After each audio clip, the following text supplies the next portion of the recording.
আজকে আমি অত্যন্ত গুরুত্বপূর্ণ একটি বিষয় ইউরোলজি সিস্টোস্কোপি নিয়ে আলোচনা করব।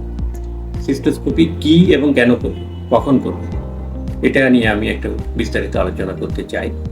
সিস্টোস্কোপি একটি সিম্পল পরীক্ষা, যেটা ইউরোলজিস্টরা তাদের চেম্বারে করে থাকেন, আবার অপারেশন থিয়েটারও করে থাকেন। কিন্তু কখন করবেন, কেন করবেন, এটা নিয়ে আমি একটু কথা বলব। আমরা সিস্টোস্কোপিটা একদম কি জিনিস, এটা সিম্পল প্রসিডিউর। সিস্টোস্কোপি একটা এন্ডোস্কোপ মেশিন দিয়ে মূত্রনালী হয়ে মূত্রথলিতে প্রবেশ করে মূত্রথলির ভিতরের অবস্থানটা সরাসরি মনিটরে দেখার পদ্ধতির নাম হলো সিস্টোস্কোপি, এবং এটা ইউরোলজিস্টরাই করে থাকে। তা আমরা সিস্টোস্কোপি তাহলে ইন্ডিকেশন কি, কেন করবেন? সিস্টোস্কোপি করার ইন্ডিকেশন হলো আপনাকে যখন আপনার ইউরোলজিস্ট অ্যাপ্রোচ করবে যে আপনার সিস্টোস্কোপি করা দরকার, তখন কি কি কারণে করা দরকার, এই কারণগুলো আমি বর্ণনা করব। 1 নম্বর কারণ হলো আপনার যদি প্রস্রাবে রক্ত যায়, এটাকে আমরা হেমাচুরিয়া বলি, রক্ত যাচ্ছে, এই জন্য রক্ত কেন যাচ্ছে এটা নির্ণয় করার জন্য। আরেকটা হলো রিকারেন্ট আপনার ইউটিআই হচ্ছে, ইউরিনারি ট্র্যাক্ট ইনফেকশন হচ্ছে, সেটা ইভ্যালুয়েশন করার জন্য কেন হচ্ছে। এরপরে আমরা আরেকটা কারণ চিন্তা করি যে পারসিস্টেন্ট ইউরিনারি ট্র্যাক্ট সিমটম, মানে আপনার যে ঘন ঘন প্রস্রাব হওয়া, প্রস্রাবে জ্বালা যন্ত্রণা, বারবার প্রস্রাব হচ্ছে, ঘুম থেকে উঠে প্রস্রাব করা লাগছে না, যেটাকে আমরা নবচরিয়ে বলি, এটুকু ইভ্যালুয়েশন করার জন্য আমরা সিস্টোস্কোপি করি। সিস্টোস্কোপি করে আমরা প্রোস্টেট বড় হয়েছে কিনা, প্রোস্টেটটা বড় হওয়ার কারণে মূত্র নালী সংকোচন হচ্ছে কিনা, এটা ইভ্যালুয়েশন করার জন্য আমরা সিস্টোস্কোপি।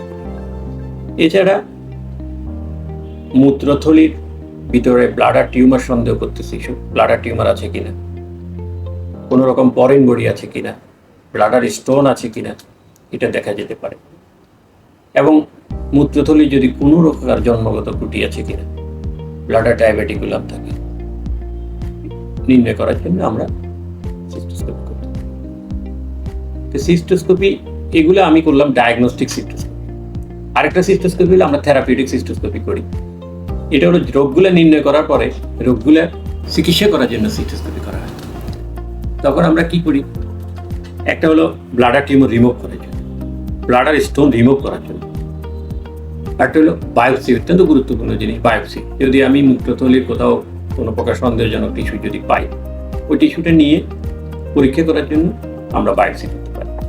এছাড়া মূত্রথলি থেকে মূত্রথলি থেকে কিডনি পর্যন্ত অনেক সময় আমাকে একটা স্টেন্ট দিতে হয় প্রস্রাবে ভালোভাবে নিঃসরণের জন্য।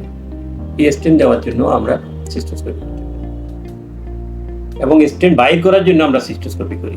ফরেন বডি থাকলে ফরেন বডি রিমুভালের জন্য সিস্টোস্কোপি। এগুলো হলো আমাদের থেরাপিউটিক সিস্টোস্কোপি। তো মনে রাখতে হবে যে এটা একদম সিম্পল প্রসিডিউর। ডায়াগনস্টিক সিস্টোস্কোপি আমরা নর্মাল লোকাল অ্যানেস্থেসিয়া দিয়ে অফিসে বসে করতে পারি, এটাকে আমরা অফিস সিস্টোস্কোপি করি। তেমন কোনো পেইন নেই এবং ভয় পাওয়ারও কিছু নেই। আর যেটা থেরাপিউটিক সিস্টোস্কোপি, সেটা আমরা প্ল্যান করে অপারেশন থিয়েটারে করবো আন্ডার অ্যানেস্থেসিয়া। আপাতত এই সিস্টোস্কোপি সম্পর্কে প্রাথমিক একটা ধারণা দিলাম, ভবিষ্যতে বিস্তারিত আলোচনা করব। ধন্যবাদ।